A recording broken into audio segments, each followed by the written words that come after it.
Chapter 8, Because of Winn-Dixie. Winn-Dixie's bald spots started growing fur, and the fur that he had to begin with started looking shiny and healthy, and he didn't limp anymore. And you could tell that he was proud of looking so good, proud of not looking like a stray.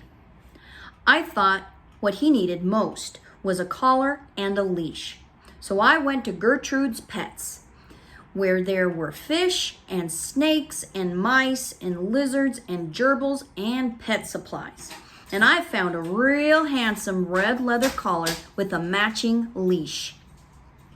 When Dixie was not allowed to come inside the store, there was a big sign on the door that said, "No dogs allowed." So I held the collar up and the leash in the window, and when Dixie, who was standing on the other side of the window, pulled up his lip and showed me his teeth, and he sneezed and he wagged his tail, something furious. So I knew he absolutely loved the leash and collar combination. But it was expensive. I decided to explain my situation to the man behind the counter. I said, "I don't get a big enough allowance to afford something this fancy, but I love this collar and leash, and so does my dog. And I was thinking that maybe you could set me up on an installment plan." "Installment plan?" the man said. "Gertrude!" Something screamed in a real irritating voice. I looked around. It was a parrot.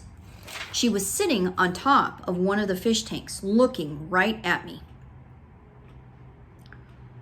"An installment plan," I said, ignoring the parrot. "You know, where I promise to give you my allowance every week and you give me the leash and the collar now."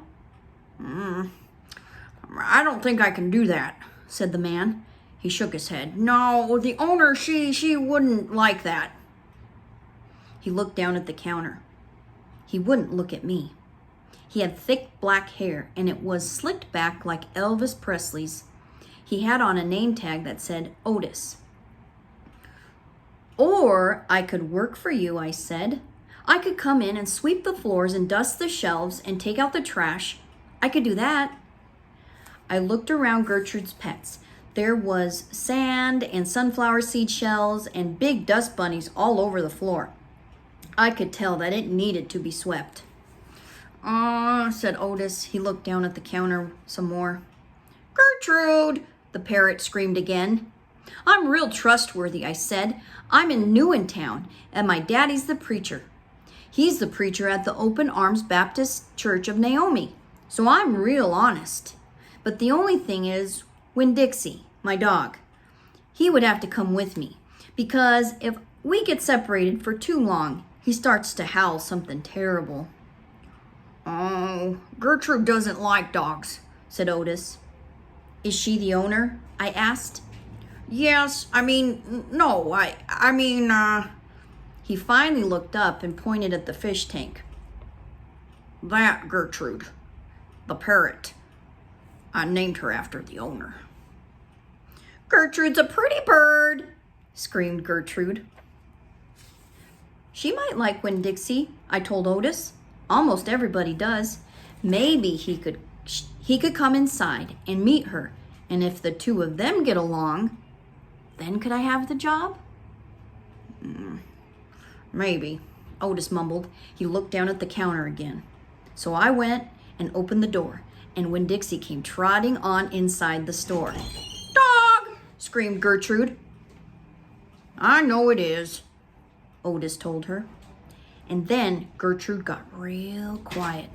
She sat on the top of the fish tank and cocked her head from one side to the other, back and forth, looking at Winn-Dixie. And Winn-Dixie stood and stared right back at her. He didn't hardly move. He didn't wag his tail. He didn't smile. He didn't sneeze. He just stared right at Gertrude, and she stared at him. And then she spread her wings out real far and flew and landed on top of Winn-Dixie's head. "Dog!" she croaked. Winn-Dixie wagged his tail just a little tiny bit, and Otis said, "You can start on Monday." "Thank you," I told him. You won't be sorry. On the way out of Gertrude's Pets, I said to Winn-Dixie, "You are better at making friends than anybody I have ever known. I bet if my mama knew you, she would think you were the best dog ever." Winn-Dixie was smiling up at me, and I was smiling down at him. And so neither one of us was looking where we were going, and we almost bumped right into Sweetie Pie Thomas. She was standing there, sucking on her knuckle of her third finger, staring in the window of Gertrude's Pets. She took her finger out of her mouth and looked at me. Her eyes were all big and round. "Was that bird sitting on that dog's head?" she asked. She had her hair tied up in a ponytail with a big pink ribbon. But it wasn't much of a ponytail. It was mostly ribbon and a few strands of hair. "Yes," I told her. "I'd seen it," she said. She nodded her head and put her knuckle back in her mouth. Then she took it out again real quick. "I seen that dog at church, too. He was chasing a mouse. I want a dog just like that. But my mama won't let me get no dog. She says if I'm real good, I might be able to buy me a goldfish or one of them gerbils. That's what she says. Can I pet your dog?" "Sure," I told her. Sweetie Pie stroked Winn-Dixie's head so long and serious that his eyes drooped half closed and drool came out of the side of his mouth. "I'm going to be 6 years old in September. I gotta stop sucking my knuckle by then," said Sweetie Pie. "I'm having a party. You want to come to my party? The theme is pink." "Sure," I told her. "Can this dog come too?" she asked. "You bet," I told her. And all of a sudden, I felt happy. I had a dog, I had a job, I had Miss Franny Block for a friend, and now I had my first invitation to a party in Naomi. It didn't matter that it came from a 5-year-old and that the party wasn't until September. I didn't feel so lonely anymore.